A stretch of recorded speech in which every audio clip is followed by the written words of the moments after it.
Gus the Hutt presents The Storm of Sidris. Greetings, dear friends. I am Brother Canon the Scribe, here to recount the tale of the Storm of Sidris. Sidris 5 has long been a planet, vital to trade routes in a very remote sector of the galaxy. A sector that I won't go into too much detail, lest you be foolish enough to go and have a look for yourselves. That would not be wise. Now, Sidris 5 is an industrial planet for the Imperium of Man. It is in a remote sector of the galaxy that is so remote that the Imperium of Man's eyes do not fall upon it often. As such, it has its own governorship. It is ruled over by one Governor Marcus Morgrel. Now, Governor Morgrel is a foolish man, foolish indeed, for he has an advisor, his vizier Regalis. Now, Regalis has a secret. His secret is that he hears voices from beyond. He had psychic powers, unknown to most, but known well to a few. He had high ambitions. He wanted the throne for himself. He wanted to eke out his own little kingdom, his own little empire. Now, you can do a lot of things with whispers in the ears of a governor. Oh yes. Now, Sidris 5.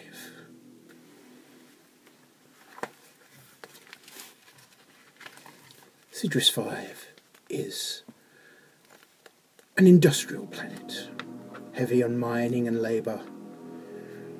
It has many riches that are useful to the Empire of Man, but its remoteness makes it difficult to trade with. Thus, many of its resources are kept back for local governorship. Now, the Imperium has allowed this to go on as long as they receive certain tithes. Now, at the point of our story, these tithes have stopped coming. Suddenly, there is no payment coming to the Imperium of Man, allowing Governor Morgrel to carry on with his rulership. As you may imagine, the Imperium of Man wants to know why. Well, me being the scribe and the keeper of records, I know many things, and I will tell you now. You see, Governor Morgrel is not a man of the people. He kept away from the common riffraff. Vizier Regalis, however, had the ear of the people. He had their trust. But he was not to be trusted. Governor Morgrel made a mistake in giving Regalis the power of all of the finances of his empire, and as such, stopped paying the workers. Now, the workers had the vizier's ear, and he had theirs. He told them that their lack of respect and payment was due to the governor. Suddenly, discord erupted within. Overworked and underpaid, the vizier started holding secret meetings. Eventually, these meetings devolved into cult worship. More specifically, pleasure cults.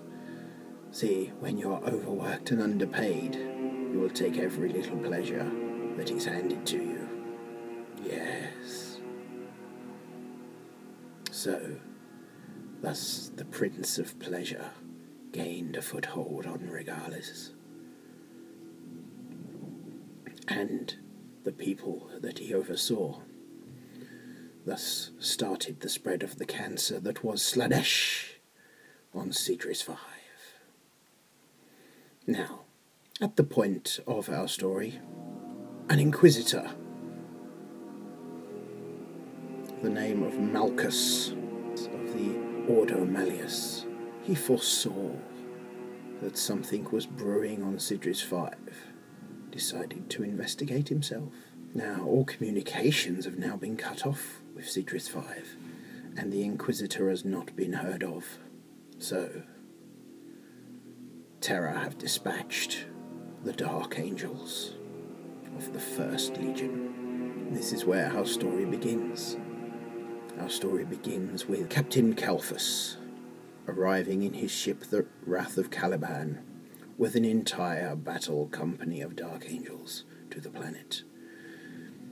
Communications have been cut off, and there is no word from the planet. Signs of life are next to none. What has happened? Well, the people of the planet rose up against their oppressor. Well, who they thought was their oppressor. They overwhelmed the local defense forces and took what they could for themselves. Now the cities lie in ruin, and for some reason signals cannot penetrate the surface of the planet. The source of the jamming signal that they found has been tracked to an area, a remote area outside the city. Now, Captain Calphus at this point is very cautious. He leads a party of his troops to investigate the source of this jamming signal, while a slightly smaller force he dispatches to investigate the cities below and to look for survivors or friendly folk. Now, what will they find? What will indeed? You will see.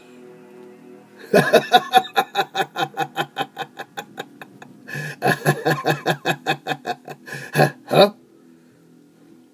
Nothing, boss. No, I'm working hard. Yes. Scribing away, copying. Yes. Don't tell anybody I told you.